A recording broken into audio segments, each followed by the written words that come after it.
అన్ని legitimate points మీరు race చేస్తారు చల్సాన్ గారు. వసంపూడి గారు ఏం రెస్పాండ్ అవుతారు? ఒకటి చల్సాన్ గారి ప్రశ్నలో సమాధానం ఏంటంటే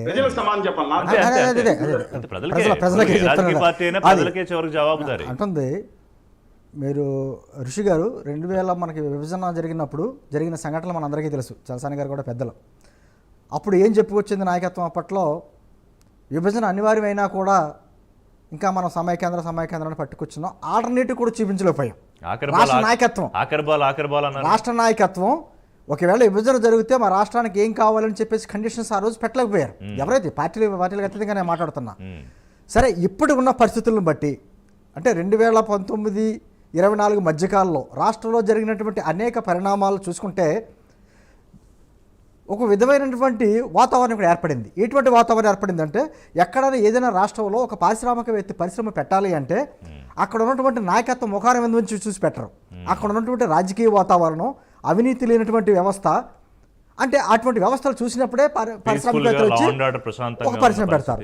ఈరోజు ఆంధ్రప్రదేశ్కి అత్యంత ప్రమాదకరమైన ఏదన్నా ఉంది అంటే తుఫాన్లో లేకపోతే భూకంపమో కాదు, నిరుద్యోగం ఉంది. ఏటా కొన్ని లక్షల మంది నిరుద్యోగులు వస్తున్నారు. అటువంటి ఇప్పుడు గతంలో ఒక అనుభవం ఉన్నటువంటి చంద్రబాబు నాయుడు గారు హైదరాబాద్లో మనం చూసాం.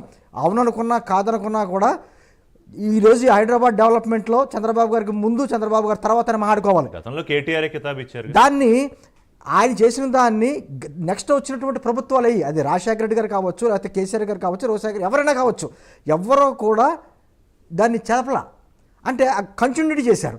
ఇక్కడ అలా కాదు. 2019 ముందు తర్వాత ఉన్న ప్రభుత్వం ఏదైతే చేసిందో దాని ప్రతి విషయాన్ని కూడా ఈ ప్రభుత్వం, జగన్మోహన్ రెడ్డి గారి ప్రభుత్వం చిన్నభిన్నం చేసుకుంటూ వచ్చింది. ప్రజావేద కూల్చివేత కానించి నేనంటుంది ఈ రోజున అనుకున్నా కాదుకున్నా పైన గవర్నమెంట్ మళ్ళీ ఎన్డీఏ గవర్నమెంట్ వస్తుంది, మోదీ గారి నాయకత్వంలో వస్తుందనేటువంటి ఒక సంకేతాలు ఉన్నప్పుడు ఖచ్చితంగా ఈ రోజున రాష్ట్రంలో ఉన్న పరిస్థితులను బట్టి ఒడుపుగా సాధించుకునేటువంటి అవకాశాలు మనకి ఎవరికి ఉన్నాయి అనేటువంటి ఆలోచన చేసినప్పుడు ఖచ్చితంగా పైనటువంటి నరేంద్ర మోదీ గారికి మనం మద్దతు చెప్పుకోవాలి. అదేవిధంగా రాష్ట్రానికి సంబంధించిన అంశాలు వేరే రూపేణ నేంటుంది 2019-24 మధ్యలో కాలంలో కూడా కూటమిలో భాగం కాకపోయినా జగన్మోహన్ రెడ్డి గారు మోదీ గారు చేసినటువంటి ప్రతి చట్టానికి పైన మద్దతు చెప్పారు. ఎక్కడ కండిషన్స్ పెట్టలేదైనా. అది పక్కన పెడితే పక్కన ఉన్నటువంటి తెలంగాణ రాష్ట్రంలో కేసీఆర్ గారితో సహా వీరికి మంచి సాన్నిహిత్యం ఉంది. ఇద్దరు కౌలించుకున్నారు, స్వీట్లు పెట్టుకున్నారు, అనేది చేసుకున్నారు. అయినా కూడా పక్క రాష్ట్రానికి సంబంధించినటువంటి విభజన హామీని ఏది ఈయన సాధించలేకపోయారు. పైగా ఏ స్థితికి వెళ్ళిపోయిందంటే ఈ రోజున అసెంబ్లీలోనే కేసీఆర్ గారు పోలవరం గురించి మాట్లాడతా, నేను జగన్మోహన్ రెడ్డి గారికి చెప్పాను పోలవరం ఎత్తి తగ్గిస్తే మంచిది అని చెప్పి ఆయన యాక్సెప్ట్ చేసాడు అనే మాటలు మాట్లాడితే ఇక్కడ ఉన్నటువంటి రాష్ట్ర నాయకత్వం ఖండించలేదు సరిగ్గా. అదే సందర్భంలో ఇంకా ఎక్స్ట్రీమ్ ఎటువంటి పరిస్థితికి వెళ్ళిపోయిందంటే ఈరోజు రాష్ట్రానికి సంబంధించినటువంటి అనేక అంశాలు, ఇప్పుడు రేవంత్ రెడ్డి గారే వచ్చారు ముఖ్యమంత్రిగా, ఆయన ఏమంటాడు, కృష్ణానది వాటర్ అంతా కూడా ఆంధ్రప్రదేశ్ ప్రభుత్వం దోచుకుంటూ వెళ్ళిపోతుంటే కేసీఆర్ గారు పట్టించుకోలేదని మాటలు మాట్లాడాడు. ఇక్కడ ఏమన్నా పోనీ దోచుకున్న నీటిని ఏమన్నా జగన్మోహన్ రెడ్డి గారు తాడేపల్లి ప్యాలెస్లో దాచేసుకున్నారా అంటే ఇక్కడ ఏదైనా కనిపించాలి కదా. మరి ఇక్కడ కనిపించేది ఏమైపోయిందండి అంటే అంటుంది రాష్ట్రం అనేకమైనటువంటి నిందలు భరిస్తుంది ఈ రోజున. ఒక విధమైన ఇటువంటి ప్రగతి లేకపోయినా అనేకమైనటువంటి నిందలు భరిస్తుంది. ఈరోజు మన రేవంత్ రెడ్డి గారు వచ్చి ఇక్కడికి వచ్చి ఆంధ్రప్రదేశ్లో కూడా ఎన్నికల ప్రచారం చేసుకుంటూ వచ్చారు. మేము కొన్ని ఇటువంటి ఛానల్స్లో కూడా మాట్లాడాం. రేవంత్ రెడ్డి గారు వచ్చి మాట్లాడుతున్నారు కదా, షర్మిల గారు మీరు మాట్లాడుతున్నారు కదా, మీరు ఏదో మళ్ళీ ఈరోజు కూడా మాట్లాడితే ఇండియా గవర్నమెంట్ పైన వచ్చేస్తానని మీరు చెప్తున్నారు కదా, మీరు తెలంగాణ శాసనసభలో ఆంధ్రప్రదేశ్కి ప్రత్యేక హోదా ఇస్తే మాకు ఎటువంటి అభ్యంతరం లేదని మీరు తీర్మానం చేయగలరా? నాకు ఒక్క విషయం అన్నారు కాబట్టి చల్సాని గారు ప్రస్తావించారు కాబట్టి నేను ఎన్నికల ప్రచారాన్ని సుదీర్ఘంగా గమనిస్తూ వస్తున్నాను. మీరు ప్రత్యక్షంగా ప్రచారంలో ఉన్నారు.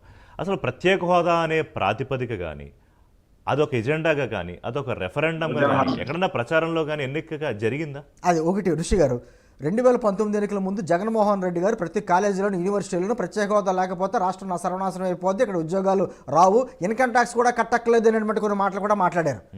సరే, ఆయన వస్తే ప్రత్యేక హోదా వస్తుందేమో, దేవుడిదైతే ప్రత్యేక హోదా సాధిస్తామని చెప్పి ఆయన మేనిఫెస్టోలో పెట్టి, పైగా మేనిఫెస్టోలో ఏమన్నాడైనా నేను బైబుల్, ఖురాన్, భగవద్గీత అనే మాటలు మాట్లాడి గెలిచిన వెంటనే ముఖ్యమంత్రిగా ప్రమాణ స్వీకారం చేయకముందే ఢిల్లీ వెళ్ళి ఫస్ట్ మీటింగ్లోనే చేతులెత్తేసిన సందర్భాలు ఉన్నాయి. నేను అంటుంది ఈ రోజున కేంద్ర ప్రభుత్వం ఏదైనా టెక్నికల్ కారణాలు చూపించి ప్రత్యేక హోదా ఇవ్వడానికి మిగతా రాష్ట్రాలు అబ్జెక్షన్స్ పెడుతున్నాయి అంటే మన దగ్గర ప్లాన్ బి ఏముంది? సరే, పదం అక్కర్లేదు, ఆ ప్రత్యేక హోదా వలన ఒరిగినటువంటి అవకాశాలు ఏ విధమైన ఉన్నాయి, ట్యాక్స్ బెనిఫిట్స్ ఏమున్నాయి, లేకపోతే రాష్ట్రాన్ని మొత్తం ఇవ్వకపోతే ఉత్తరాంధ్ర రాయలసీమ ప్రాంతానికి వెనుకబడిన ప్రాంతాలకు ఏమన్నా ఆ ట్యాక్స్ బెనిఫిట్స్ ఇవ్వగలరా? నాది స్ట్రైట్ క్వశ్చన్. ఇది చలసాని గారు, మీరు, లేకపోతే నేను, రాజా గారు, పాపారావు గారు మాట్లాడుకోవడమేనా? ఆంధ్రప్రదేశ్ ఓటర్లు ఈ ప్రత్యేక హోదా అనేది కనీసం బ్యాక్ ఆఫ్ ది మైండ్ లో అన్న పెట్టుకుని ఈ ఓటింగ్ లో పార్టిసిపేట్ చేశారా? ప్రత్యేక హోదా అనే అంశం ఏమైపోయింది, ఒక బ్రహ్మ పదార్థం అయిపోయింది. అది ఆంధ్రప్రదేశ్ ప్రజలకు ఏమైందంటే ఈ రోజున ఒకటే మాట్లాడు, జరిగిన ఎన్నికలు జగన్ కావాలా జగన్ వద్దా, జగన్ వర్సెస్ యాంటీ జగన్, దాని మీద జరిగినాయి. ఎందుకంటే ముందు రాష్ట్రాన్ని నిర్మించుకోవాలంటే ఈ ప్రభుత్వం ఉండకూడదు. పవన్ కళ్యాణ్ గారు మాట్లాడింది ఏంటంటే ఖచ్చితంగా మనం సమస్యలు పరిష్కారం చేసుకోవాలన్నా, రాష్ట్రాన్ని ముందు కాళ్ళ మీద నిలబెట్టుకోవాలనుకున్నా ముందు వైసీపీ వ్యతిరేక ఓటు చీలకూడదనే ఉద్దేశంతో ఈరోజు మేము పొత్తుల భాగంగా కూటమికి కలపడానికి సాధ్యమైంది. నేను అంటుంది ముందు మన కాళ్ళ మీద నిలబడాలి కదా పరిగెట్టాలంటేని. ఈరోజు రాష్ట్రము మిగతా రాష్ట్రాలతో అవమానకరమైనటువంటి పరిస్థితుల్లో ఇక్కడ మాటలు పడతా ఉండి, అదే పరిస్థితిలో ఉండి నేను ఏమీ చేయకపోయినా నేను 99% మేనిఫెస్టో చేసేసానని చెప్పి కళ్ళార్పకుండా జగన్మోహన్ రెడ్డి గారు అబద్ధాలు చెప్తుంటే, ఏదైతే ఈ ప్రభుత్వానికి అధికారం రావడానికి కృషి చేసినటువంటి దళితులు, మైనార్టీలు ఈ రోజు రోడ్ల మీద పడినటువంటి పరిస్థితులు ఏర్పడుతుంటే, సో మీరు చెప్పేది ఏంటంటే రాజా గారు, ఇప్పుడు నా పాయింట్, అసలు విభజన తర్వాత రాజధాని కూడా లేకుండా రెవెన్యూ లోటుతో మొదలైన ఆంధ్రప్రదేశ్ ప్రయాణం సరే 5 ఏళ్లలో కాస్త కుంటుకుంటూనో లేస్తూనో నడుస్తూనో ఉన్న దాన్ని ఈ 5 ఏళ్లలో పూర్తిగా మళ్ళీ పడకేసేసింది. ఇప్పుడు దాన్ని మళ్ళీ మేము లేచి నిలబెట్టి నడక నేర్పి పరిగెట్టిస్తాం, ఇదే కదా మీరు ఓటర్లకు చెప్పింది?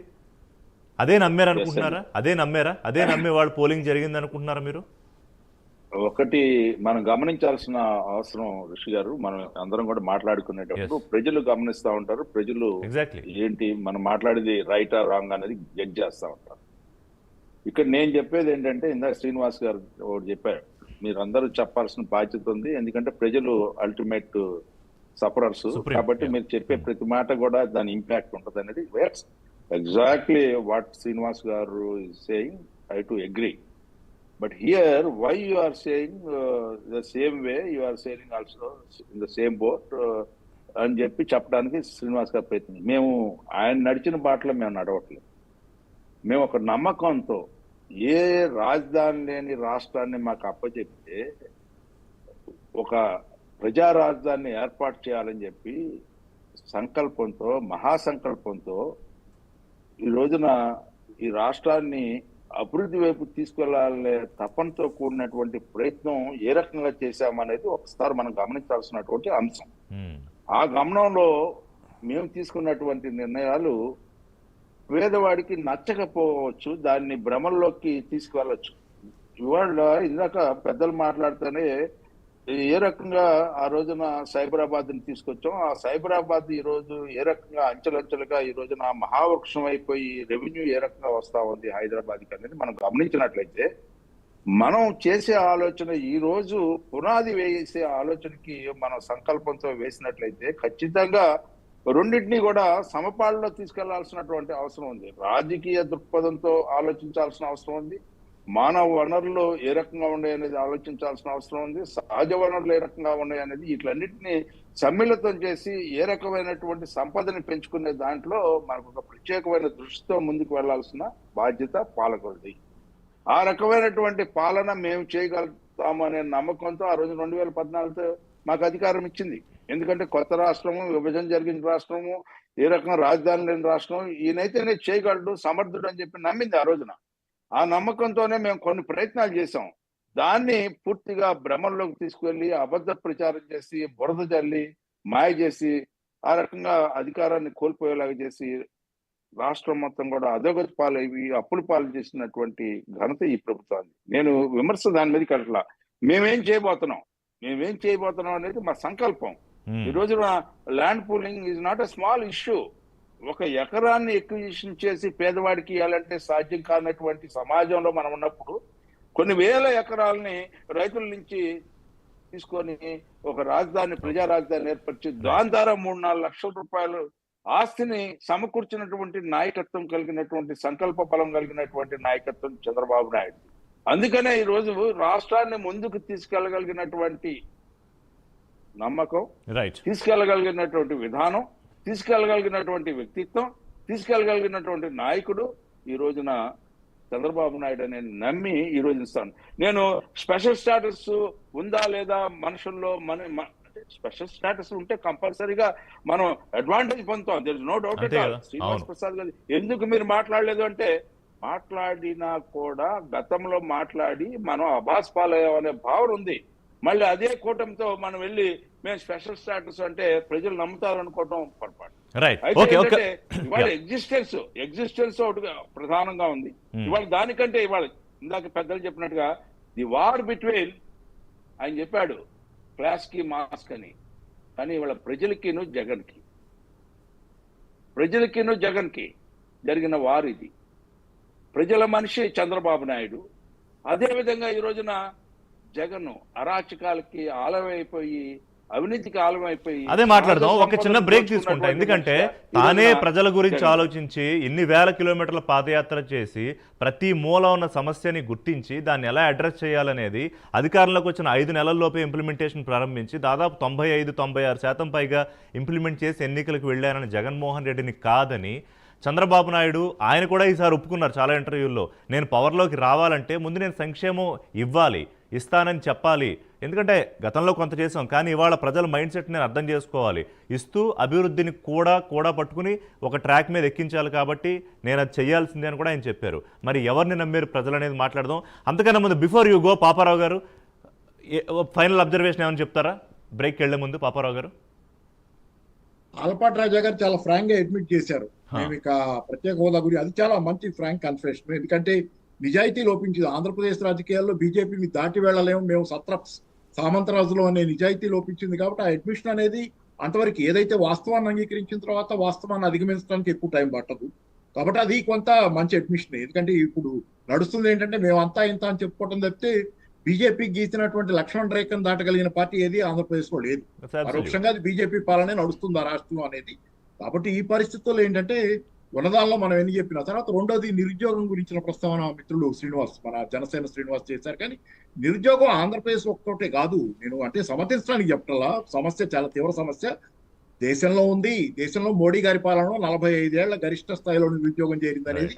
తెలంగాణలో కూడా అదే సమస్య మీద ఇక్కడ ప్రభుత్వం ఓడిపోవడానికి ఒక కారణం, ప్రపంచం అంతా కూడా. కాబట్టి ఏంటంటే దీనికి కొత్తగా మనం మేనిఫెస్టోలో పెట్టి ఎన్ని చెత్త కబుర్లు చెప్పినా కానీ అది పరిష్కారం కాదు. మూలాల్లోకి వెళ్ళి అసలు ఎందుకు పెరుగుతుంది నిరుద్యోగం?